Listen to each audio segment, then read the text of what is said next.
This is Kragen Lum from Bay Area thrash band Heathen. Show me everything that shelter me and guide me to dress. We're gonna be on D Metal Galaxy. Help me decompose. I stand before you. Watch me as I rot. This Friday the 13th at 8 p.m. Irish time. Tune in and check it out. Let's take the grave. Death be your slave. No turning back. Just swallow me in black. Hello everyone and welcome to DMG. This will be an interactive interview. So if you have questions, we will ask them if the related topic pops up, or otherwise we will ask them at the end. And tonight we have a legendary thrash metal band, Heathen, from USA. So hello guys, and can you please introduce yourself? How about if I introduce Kragen? This is Kragen Lum over here, the long hair, and and this fine bald gentleman is David White, lead vocals. Oh, guys, Heathen. So, how this name came up? How you gave this name to the band? Did you had other names to choose, or you had only this name? well, when I joined the group in 1986, they had the name. I think Sam Kress, who was the first singer for Heathen when they first started in the garage, that was his. He came up with the name, and I think he took it from the Bible as this, like the sun worshippers, and it was sort of like his way of anti-God and all that. Okay. But Sam, like he was an interesting character for sure. He died about 5 or 6 years ago, but he wrote a lot of the early stuff in Heathen and had topic ideas for some of the songs that I took. I actually rewrote, like Open the Grave. He had written something for Open the Grave, but I rewrote it, and a few other songs from the first record. But it was, some of his concepts as far as where Heathen was going in that direction.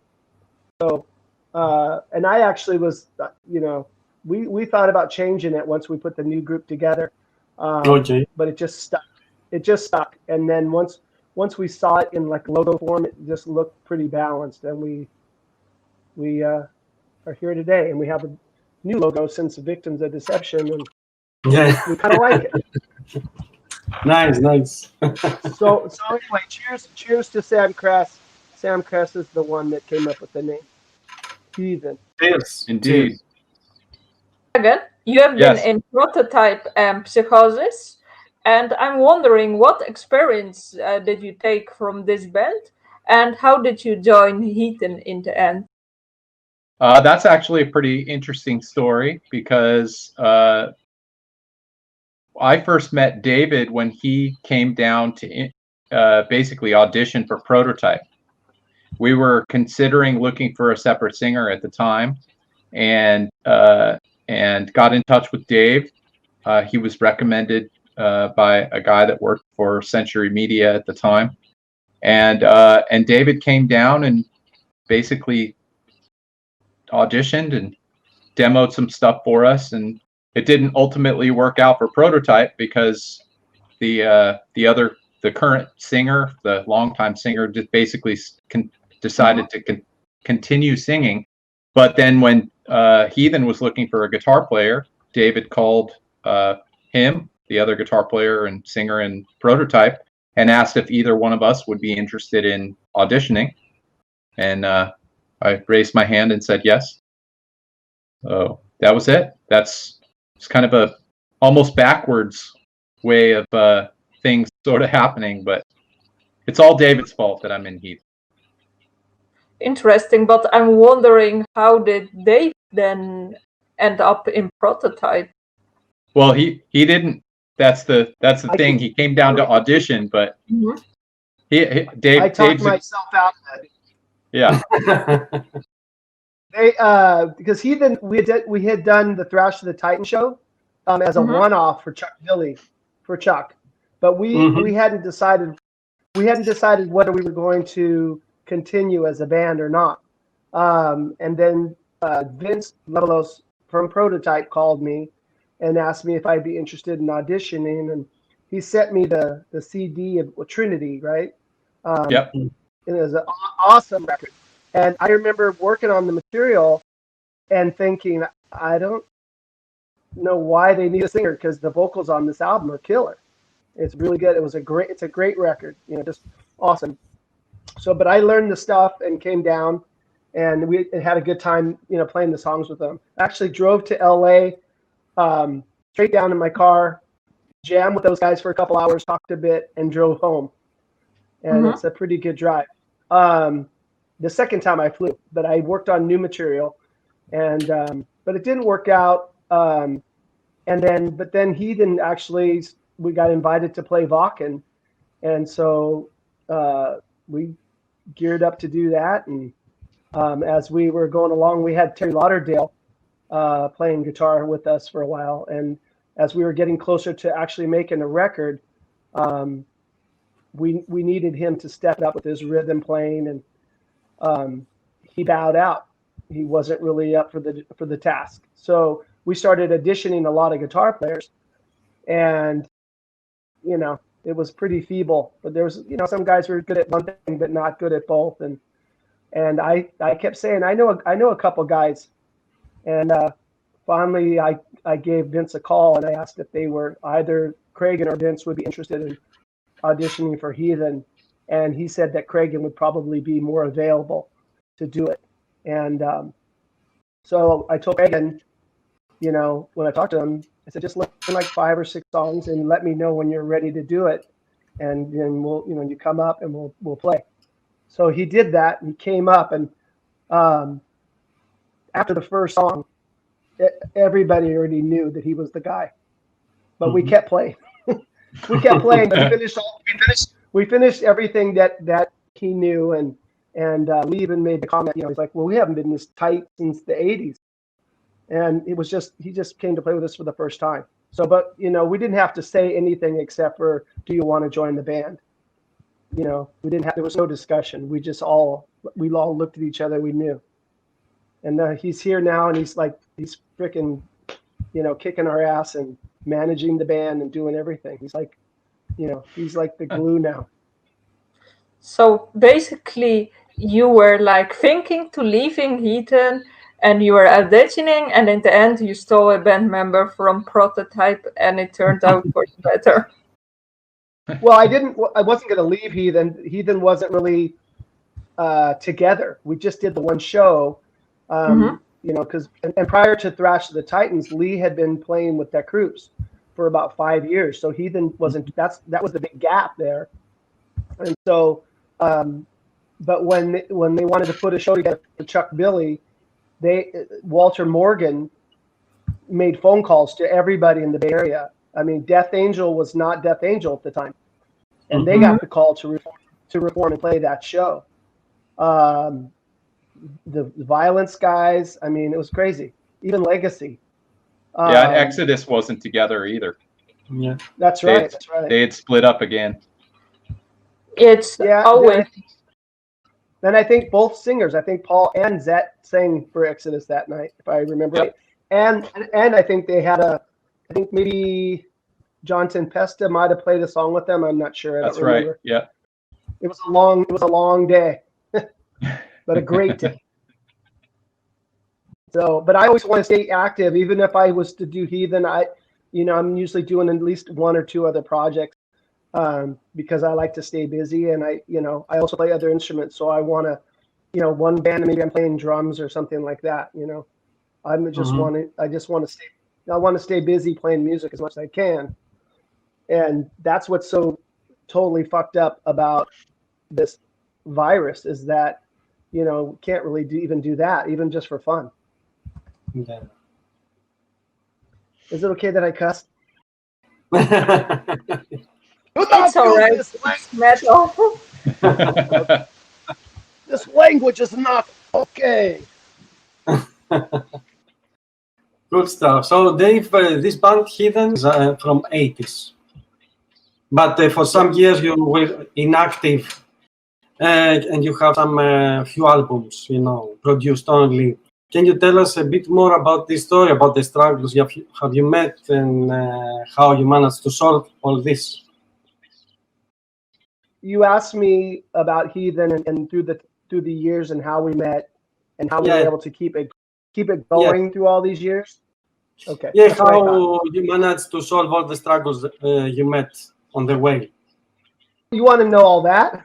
Yeah. well, I mean, it's really a small story. I can tell you that the movie Spinal Tap, it's so true to so many, people in the music business. Everybody has a different story, but you get management problems, you get record label issues, you get personal issues, things like that. I mean, and we had the gambit of that stuff. Right off the top, we signed with the management guy, and he turned out to be a fraud and a thief. So that cost us. It cost us time. It cost us our record deal at Combat, and we moved on to Road Racer. But we just kept, we just tried to keep chugging along. We've had gaps of time. When Lee had the opportunity to play with the Kroops, he did that, and he made money, and he did some records, and we finally pulled it back together. So the universe, keeps pulling us back in to do Heathen, and after doing the Evolution of Chaos, I don't think that we did probably the most touring that we've ever done, and built up lots of momentum. But then Exodus had different things happen with Slayer, and you probably know the dynamic where Gary Holt filled in for Jeff Henneman, Slayer, and then Jeff actually passed away. So then it was more of a permanent thing. So they asked Kragen to fill in.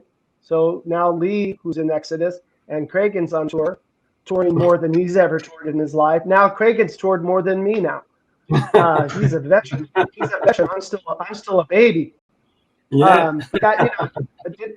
Didn't have two guitar players for all that time, and we're kind of all spread out anyway. And Darren Mentor quit the band before the last tour, so we didn't even have a drummer.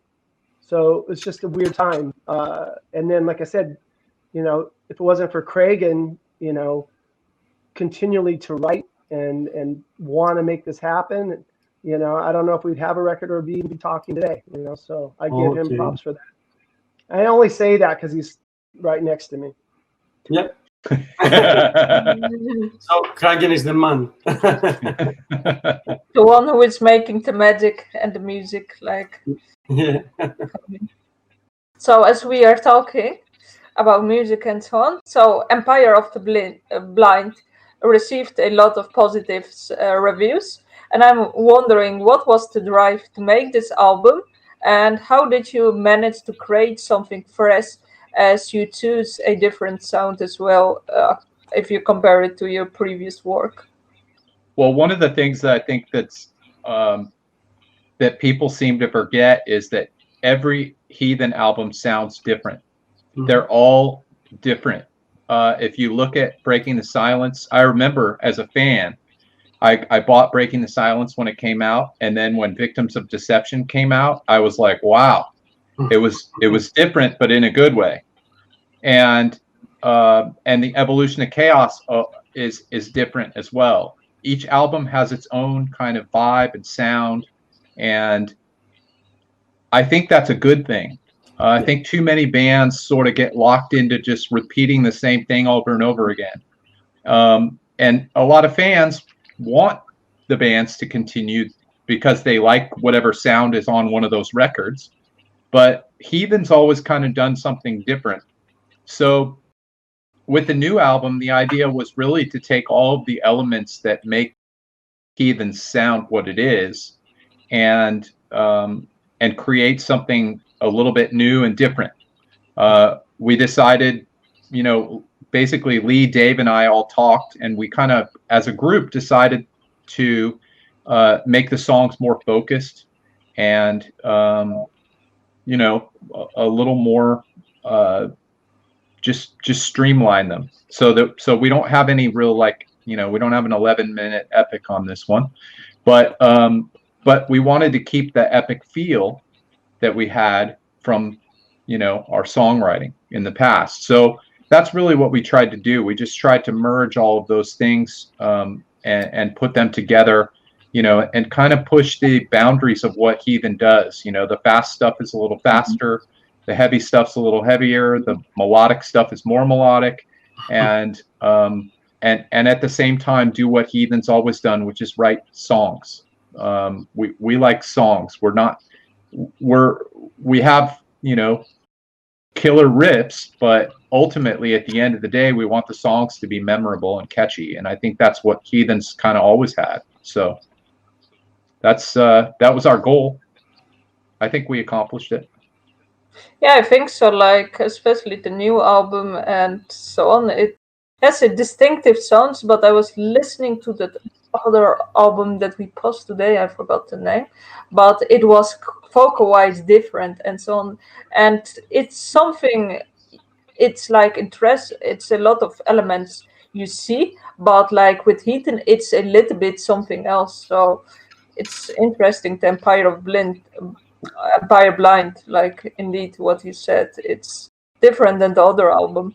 Well, one of the great things about Heathen is that we have a singer that can sing, melodic vocalist. I mean, most thrash bands just don't have that. That's not what a lot of those bands are about. And I think that in some ways that's one of the reasons why some fans kind of don't put Heathen in the same box with some of the other thrash bands, because our vocalist is melodic. But that's a plus for us, and that's what we know that Dave can sing anything, and so we have the freedom to write anything. So if we decide to do a ballad, Dave can sing a ballad.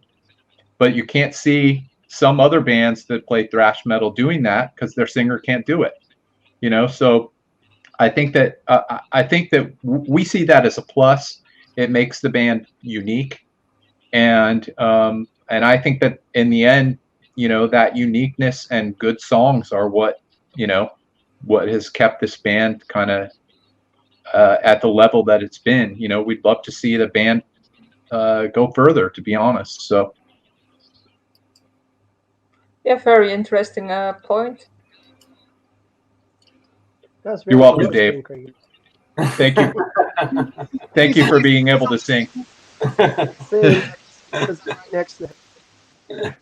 So, Kragen, if I'm not wrong, you wrote all the lyrics for Empire of the Blind, right?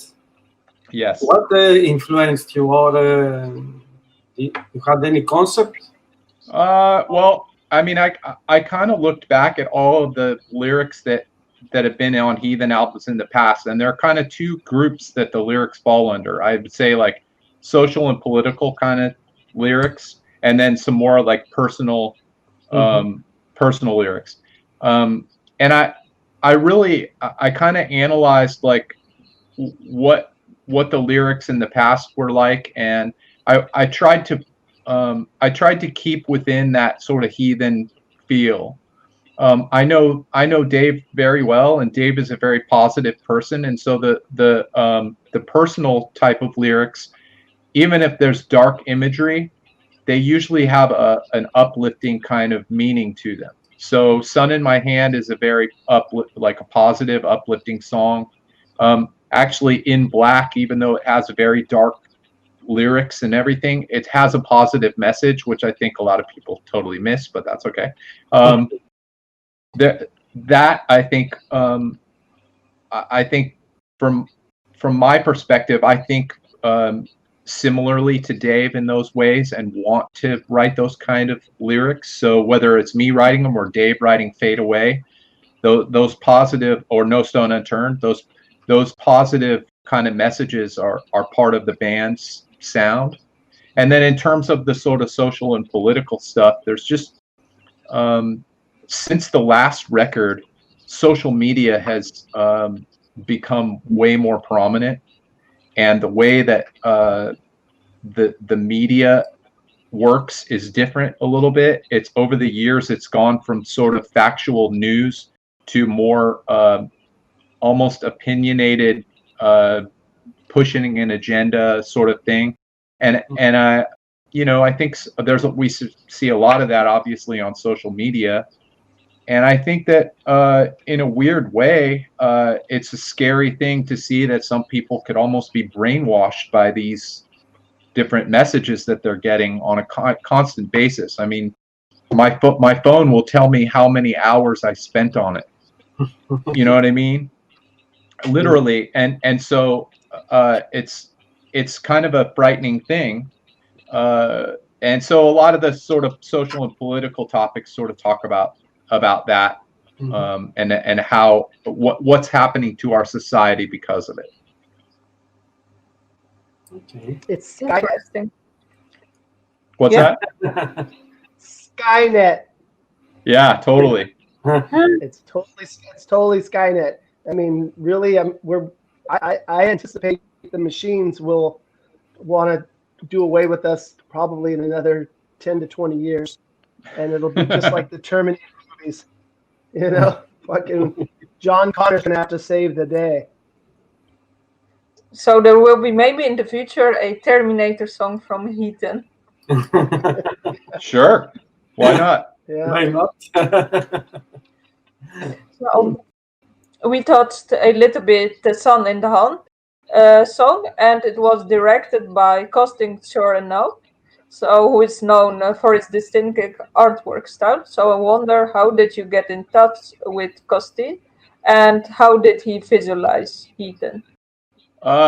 Nuclear Blast, our record company, actually recommended Costin, and I got in touch with him via email, and I sent him the song, and he liked it and was interested in working on the video.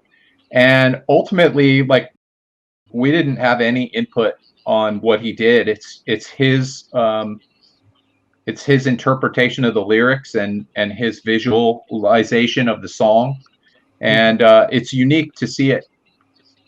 It's not my vision of the song, but it's his, and it's different, and it's cool, and it's hard to make a music video these days without spending a lot of money or without having it look cheesy. So we decided to take a different route this time and spend our money making multiple videos for different songs, and that was one of them. That was the sort of feature video. And he did it. He did a great job. I mean, the animation in there is cool. It looks really interesting, and I know Dave loves it. I love it, but what I dig is that, like Kragen said, his vision for the song is, he has a certain vision, but yet he allowed the artist to sort of listen to it and create on his own without any input, and that for me makes it art big time, because it's like somebody coming right out of left field, and drawing and creating something, animating something that's like, whoa. I remember the first time I watched it, I got a little tear, because I was like, wow, that is so cool. We've never had anything so cool like that. I'm a total visual person, and I love animation stuff. And when it's creative like that, it's just, for me, it's mind-blowing. Can you tell us how much, more or less, the lyric video cost? Well, each one of them's different. Yeah. I mean, we've done 4 for this record, and each one of them was a different cost. Obviously, the animation video costs the most because, as you can kind of tell, he more or less hand animates it. So that was more or less the most expensive one. But we kind of tried to ramp them up in terms of quality up until Sun in My Hand. So the first 3, meaning, and then we did one afterwards for In Black, and for that one as well. I mean, I kind of let the artist kind of go with it. He had an idea, and I was like, okay, cool. Let's see what you got. So yeah, it was great video. Yeah. I liked I'm big Costin Chioreanu fan. After I saw our friends in Bain, like they did Currents, that was beautiful. And then I saw Sun in my hand and was like, oh my god, this style, it's so distinctive, so beautiful. And it fits Heathen, I think, as well, perfectly well. But also when you promoted the new album with the book and so on, I loved that video as well. That was amazing as well.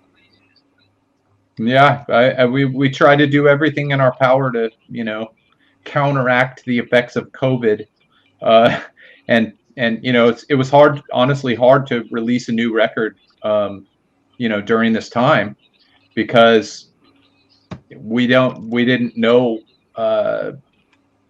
if people were, struggling financially and would be able to buy it, or if they were so focused on the problems caused by the pandemic that they wouldn't be interested in music.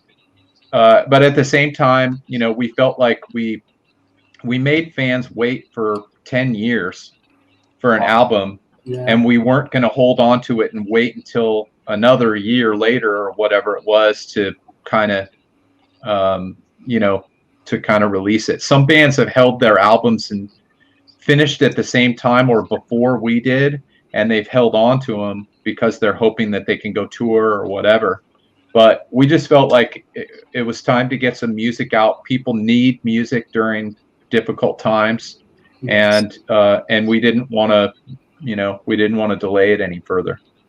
Yeah, a lot of bands are releasing releasing music. So do you have the new record at home? Do we have what? The Empire of the Black. Do you have like the album? Yeah, it's out. Everything. It came out in September, and we have the albums out, and with vinyl and CDs and everything. Can you show to the people who are watching this? Sure. Hold on 1 second. Yeah, Stay no there, problem. Kragen. They show the beer. It's okay.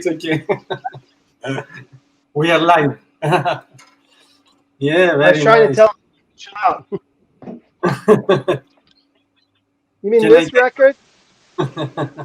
That's it. But I got an open copy, so Okay, cool. I Unboxing. don't copy. Unboxing. it's a gatefold double vinyl, Mm-hmm. and comes with a lyric sheet, which is cool, and a couple different kinds of vinyl. This was the swirl pressing. Mm-hmm. Yeah, but do you have this? Oh, very nice. Oh, great album. We are melting now. That's the original pressing. Oh, nice. I don't have that, Dave, to answer your question. You Great. can I have it. you can buy this for $200.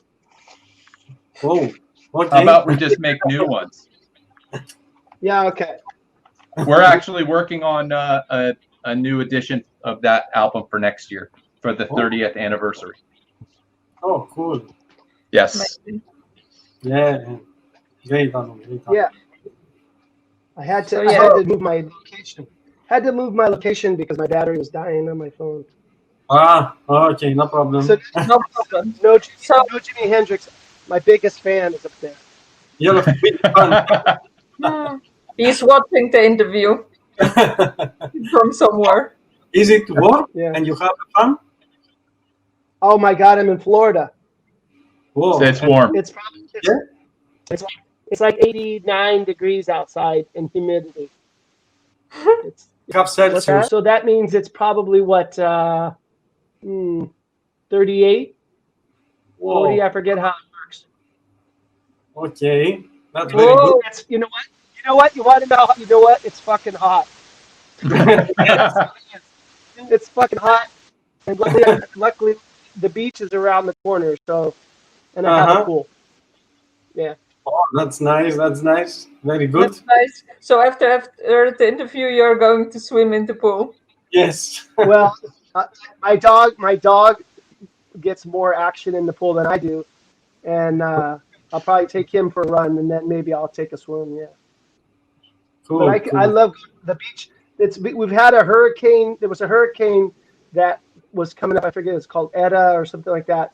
That was hitting the Gulf side, which is on the other side of Florida. But we were hit with a lot of rain the last few days, and today's the first clear day that we've had, and it's actually clouding up, so it's probably going to rain a little bit later.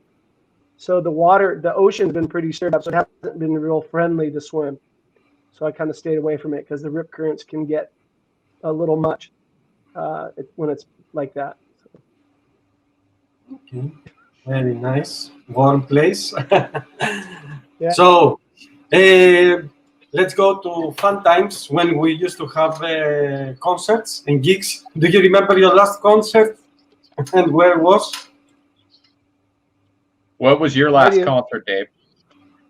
My last concert was I did a memorial show for I don't know if you've heard of the band, but they're from the Bay Area. They're not together anymore, but they were back in the 80s. They were a force in the Bay Area called Anvil Chorus. Mm-hmm. And Anvil Chorus, Dane Rasmussen was one of the lead guitar players, and Doug Piercy, who was in Heathen in the first two records, was in Anvil Chorus. That's how we met. I used to be in a band called Blind Illusion, and we played a lot of shows with Anvil Chorus. Their singer got cancer in his arm and had to have his arm amputated. And we were going to do a benefit show for him when he was going through all that, but then he ended up having a massive stroke, and passed away. And so it ended up being a memorial show. It was March, I think it was March 11th or 12th, the show. And Mordred was the support band for us. And I'll never forget it. It was a beautiful show, but when Mordred was on, I was watching from the balcony, and Scott Holderby said to the crowd, because we were just about getting ready to do shelter in place because the COVID virus was happening. He said, you might want to take this concert in because this may be the last concert you get to go to for a while. And I'll never forget those words, never. And that was the last one. And they locked us down and sheltered us in place that following Monday. Mm-hmm. Kragen? Mine was a festival in Mexico playing with Exodus. I went to play the festival, and then if I'm not mistaken, I went straight to fly to Zeus's place to work on the album. I thought it was the opposite. Or maybe it was the other way around. Yeah. It's the opposite. We recorded. I was there tracking in the last month of November, and Lee was there too. Lee left about a day early. He left on Friday morning. That's right. And then Kragen and I finished all the vocals on Friday. I sang from 11 o'clock that morning to 2 o'clock in the morning that night. We stopped twice for food. And I just was determined to finish everything. And, we told Zeus that we would take an Uber so he didn't have to drive us to the airport. And then Kragen flew home, and then he flew to Mexico. And there was a big riot the day before. So and the fans set all the stuff on fire, and they didn't even know if they were going to get to play that show. Yeah, there were.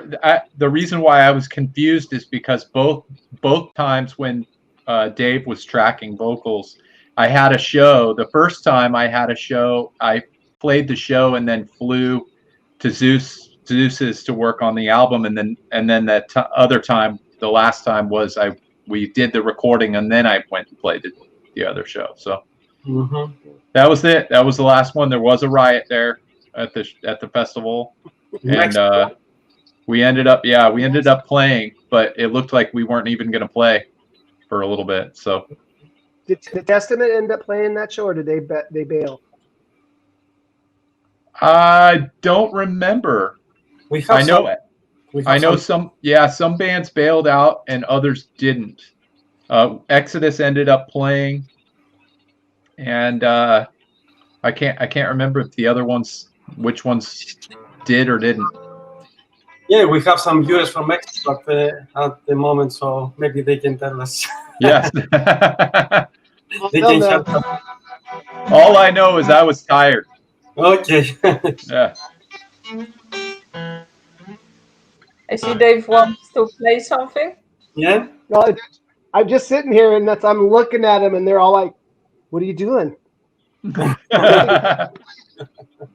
So it's my bowstring. Oh, Mm. very nice. Nice. So, are you going to play something? No, No. I'll Okay. play something.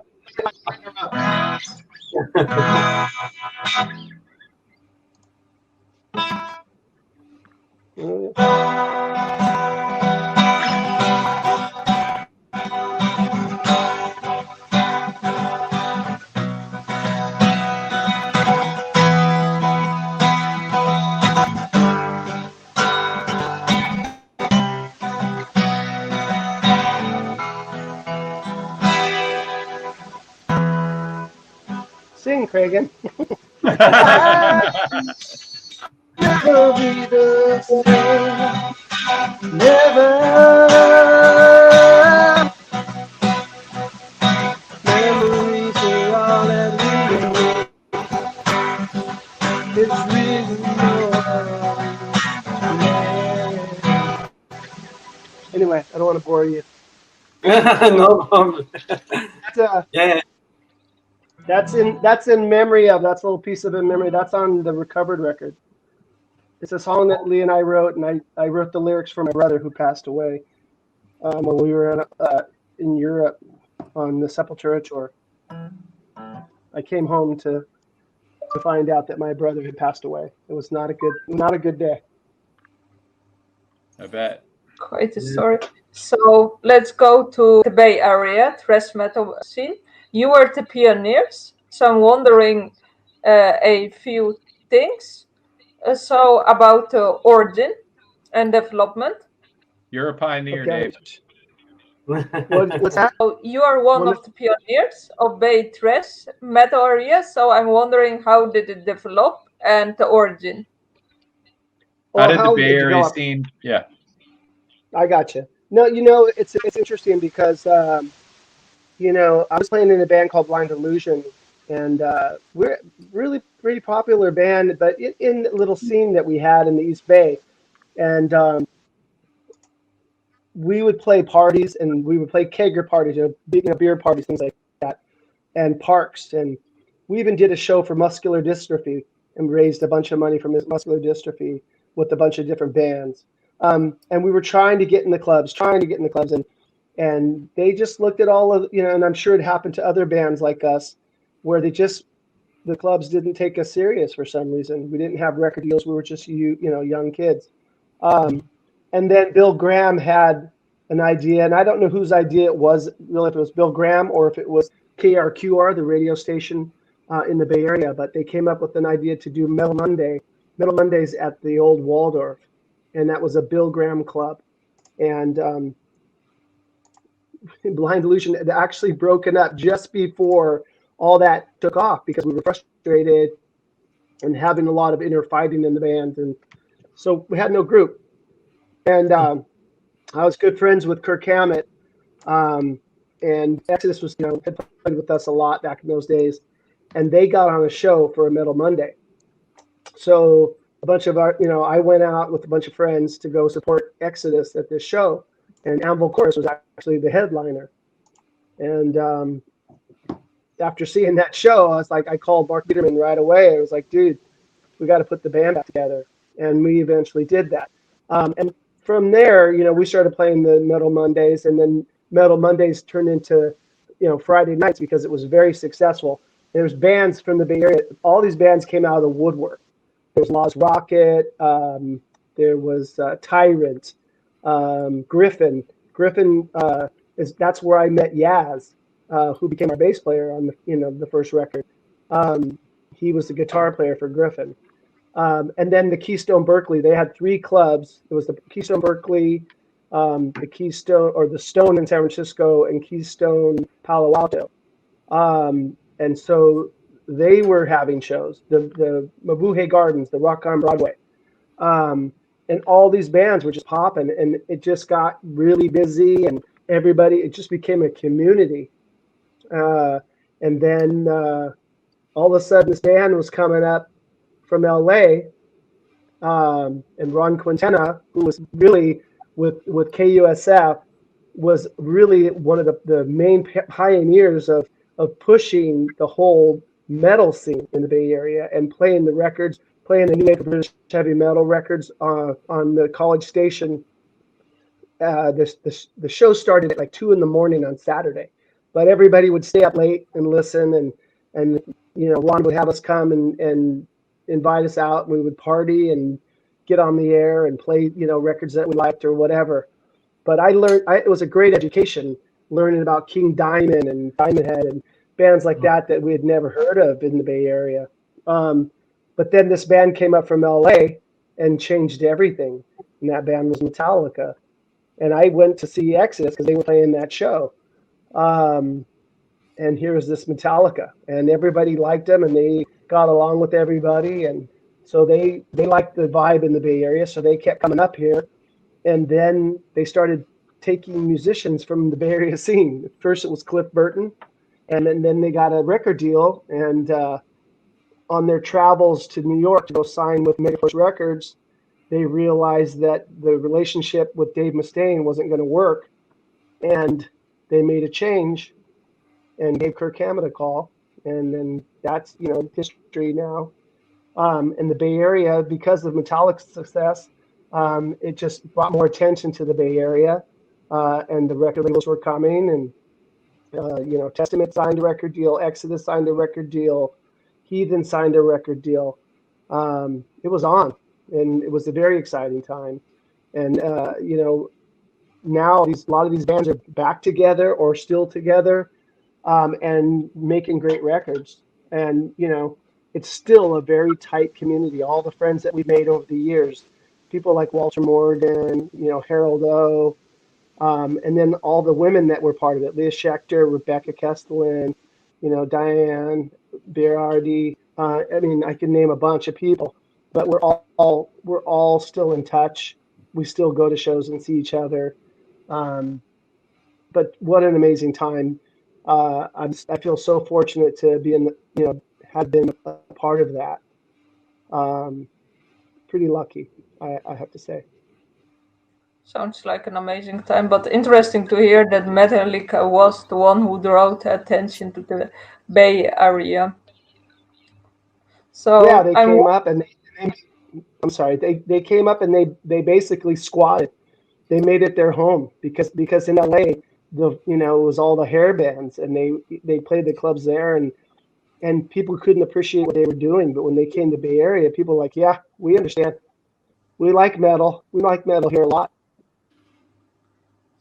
So America was like divided. So Los Angeles is hair metal, Bay Area was thrash. Mm-hmm. I was actually playing thrash metal in Los Angeles, so I was not part of the Bay Area scene. And we would go and play shows, and back then we would go and flyer so we would make a bunch of flyers and hand them out, wherever we were going to play. And I remember we were playing a show at the Whiskey A Go Go, which is in Hollywood, and that was right there on the Sunset Strip.